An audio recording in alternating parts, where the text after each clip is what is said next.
Tangis dan kekecewaan Nia Ramadhani karena dihukum penjara, bukan direhabilitasi. Sidang putusan atau vonis kasus penyalahgunaan narkoba dengan terdakwa Nia Ramadhani dan suaminya, Ardi Bakri, digelar di Pengadilan Negeri PN, Jakarta Pusat, Selasa, tanggal 11 Januari tahun 2022. Sidang dipimpin oleh Hakim Ketua Muhammad Damis dan digelar di ruang sidang utama Prof. Dr. H. Muhammad Hatta Ali. Dalam sidang tersebut, Nia Ramadhani dan Ardi Bakri dinyatakan terbukti bersalah atas kasus penyalahgunaan narkoba dan divonis 1 tahun penjara. 1 tahun penjara. Vonis tersebut diambil oleh Majelis Hakim PN Pusat usai Nia Ramadhani dan Ardi Bakri memenuhi semua unsur dan dinyatakan bersalah. Mengadili, menyatakan terdakwa Zen Vivanto, Nia Ramadhani, dan Ardi Bakri telah terbukti secara sah dan meyakinkan melakukan tindak pidana, kata Hakim Ketua Muhammad Damis. Menjatuhkan pidana terhadap Zen Vivanto, Nia Ramadhani, dan Ardi Bakri dengan pidana penjara masing-masing selama 1 tahun, lanjut Hakim Ketua. Dalam pertimbangannya, Hakim menyatakan bahwa ada 3 unsur yang terpenuhi dalam kasus Nia Ramadhani.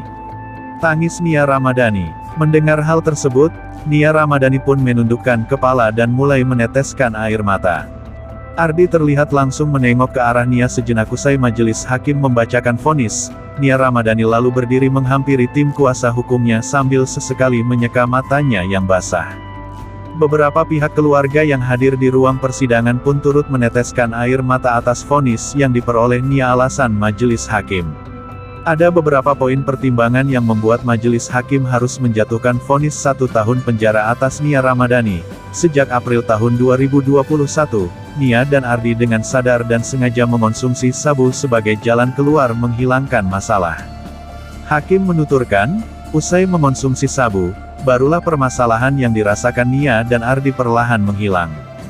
Dari fakta tersebut, majelis hakim berkesimpulan bahwa Nia, Ardi, dan Zen Vivanto belum masuk kualifikasi sebagai pecandu dan korban penyalahgunaan narkotika. Karena tidak terdapat fakta bahwa terdakwa menggunakan narkotika dalam keadaan ketergantungan pada narkotika, baik secara fisik maupun psikis, yang harus dilakukan terus-menerus dalam waktu lama, ujar Hakim Ketua.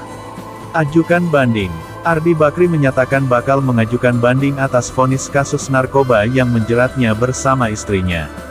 Ya, Majelis Hakim, kami akan mengajukan banding, ungkap Ardi Bakri usai mendengar pembacaan vonisnya. Hal itu juga disampaikan oleh pengacara Nia dan Ardi, WAOD. Menurut WAOD, vonis itu justru bertentangan dengan beberapa fakta persidangan. Ini orang sakit, pengguna narkotika yang wajib direhabilitasi. Oleh karena itu, mereka harus menjalani rehab, ucap WAOD. Jadi, ketika hakim memutuskan bahwa mereka bukan penyalahguna narkotika yang wajib direhab, ini menjadi kontradiktif dengan fakta hukum yang ada di persidangan, katanya menegaskan. Nia Ramadhani, Ardi Bakri dan Zen memang diketahui telah menjalani rehabilitasi di Balai Rehabilitasi FAN Kampus, Cisarua, Kabupaten Bogor, sejak tanggal 10 Juli tahun 2021. Proses rehabilitasi itu telah berlangsung sampai saat ini, yakni selama kurang lebih 6 bulan. Ada hak terdakwa untuk mengajukan upaya hukum. Dalam hal ini mengajukan upaya hukum banding, tutur WAOD. Karena mereka langsung menyatakan banding, putusan majelis hakim tadi belum bisa dieksekusi, belum inkrah, ujar WAOD lagi.